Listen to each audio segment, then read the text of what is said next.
దాదాపు 9 నెలలుగా Israel Hamas మధ్య భీకరంగా యుద్ధం జరుగుతుంది. ఇప్పటి వరకు 37,000 మంది అమాయకులు ప్రాణాలు బలైపోయినా ఇజ్రాయెల్ వెనక్కి తగ్గడం లేదు. హమాస్ అంతమే తమ లక్ష్యమని పదే పదే స్పష్టం చేస్తున్న నెతన్యాహు ప్రపంచ దేశాల నుంచి వస్తున్న ఒత్తిడిని సైతం పట్టించుకోవడం లేదు. ఇప్పటి వరకు అండగా నిలిచిన అమెరికా ఆయుధాల సరఫరాను తగ్గించినా ఇజ్రాయెల్ మాత్రం దాళ్లను కొనసాగిస్తూనే ఉంది. 9 నెలలు దాటినా హమాస్ ను ఇజ్రాయెల్ ఎందుకు నిర్మూలించలేకపోయింది? 13,000 మంది హమాస్ మిలిటెంట్లను హతమార్చామని చెబుతున్న ఇజ్రాయెల్ వాదనలో నిజమెంత? Let's watch the story.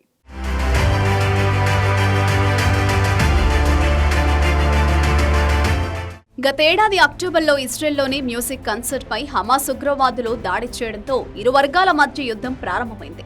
అప్పటి నుంచి హమాస్ ఉగ్రవాదులు టార్గెట్ గా గాజాలో ఇజ్రాయెల్ దాడులు చేస్తోంది. హమాస్ ను అంతం చేయాలనే లక్ష్యంతో ఇజ్రాయెల్ సేనలు భీకర దాడులు చేస్తున్నాయి.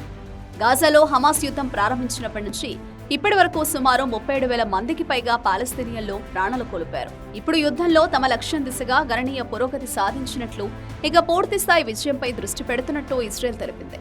గాజాలోని 24 హమాస్ బెటాలియన్లలో 18 బెటాలియన్లను ధ్వంసం చేసినట్లు ఇజ్రాయెల్ చెబుతోంది. ఉత్తర గాజా స్ట్రిప్ లోని హమాస్ మిలిటరీ ఫ్రేమ్వర్క్ ను పూర్తిగా కూల్చేసినట్లుగా తెలిపింది. ఇక అక్టోబర్ 7 నాటికి హమాస్ కు 30,000 మంది మిలిటెంట్లు ఉండగా అందులో దాదాపు 13,000 మందిని హతమార్చినట్టు ఇజ్రాయెల్ చెబుతోంది. ఇజ్రాయెల్ దళాలు స్వాధీనం చేసుకున్న, గాయపరిచిన, చంపేసిన తీవ్రవాదుల సంఖ్య 20,000కు పైగా ఉంటుందని ఏడాది ప్రారంభంలో నెతన్యాహు తెలిపారు. అయితే గాజాలో హమాస్ ఉగ్రవాదులు టనెల్స్ లో ఉండడంతో అక్కడికి కూడా చొరబడి ఐడిఎఫ్ మిలిటెంట్లను హతమారుస్తోంది. అయితే హమాస్ టనల్ వ్యవస్థ గతంలో అంచనా వేసిన దానికంటే చాలా పెద్దది. దాన్ని నాశనం చేయడానికి ఇజ్రాయెల్ ఇంకా చాలా దూరం వెళ్లాల్సి ఉంది.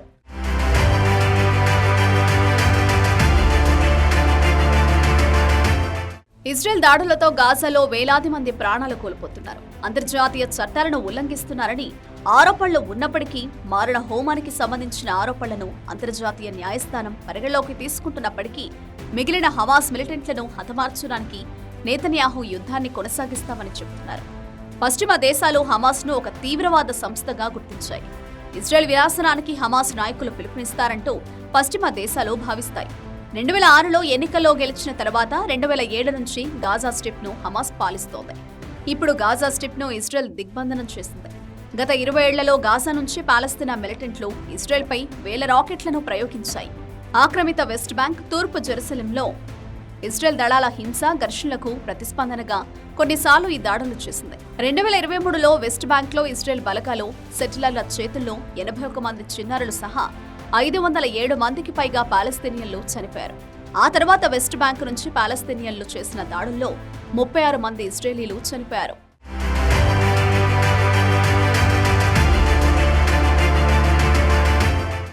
అక్టోబర్ 7న జరిగిన దాడి తర్వాత గాజాలోని పాలస్తీనియన్లు భారీ మూల్యం చెల్లించుకున్నప్పటికీ పాలస్తీనియన్లలో హమాస్ కు మద్దతు పెరుగుతోంది. అక్టోబర్లో జరిగిన దాడి సమయంలో 1,200 మంది ప్రాణాలు కోల్పోగా దాదాపు 250 మందిని హమాస్ బందీలుగా తీసుకెళ్లింది. అదే సమయంలో ఇజ్రాయెల్ చాలా మంది పాలస్తీనియన్లను ఖైదీలుగా జైల్లో బంధించింది.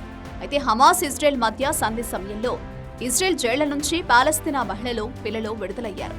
గాజాలోని చాలా మంది యువకులు ఇప్పుడు ఇజ్రాయెల్ మీద, ఆక్రమణల మీద చాలా ద్వేషంతో ఉన్నారు. ప్రతీకారం తీర్చుకునేందుకు తర్వాతి తరాలు ఈ మిలిటరీ సమూహాల్లో చేరుతారని హమాస్ భావిస్తోంది. ఇజ్రాయెల్ దాడులతో గాజాలో చాలా మంది తమ కుటుంబాలను కోల్పోయారు. దీంతో చాలా మంది ఇజ్రాయెల్ పై ప్రతీకారం తీర్చుకునేందుకు మిలిటరీలో చేరుతారని భావిస్తున్నారు.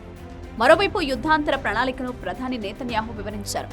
ఇందులో గాజాలోని డీమిలిటరైజ్డ్ ఏరియాలో ఇజ్రాయెల్ నిరవధికంగా భద్రతను నియంత్రిస్తుందని తెలిపారు. గాజాలో యుద్ధం చివరి దశకు చేరుకుందని, అక్కడ ఐడిఎఫ్ సేనలు విజయం సాధించే దిశగా ప్రయత్నాలు చేస్తున్నాయని తెలిపారు. గాజాలో యుద్ధం ముగియగానే తమ తర్వాతి టార్గెట్ హిజ్బుల్లా మిలిటెంట్లేనని ఆయన స్పష్టం చేశారు.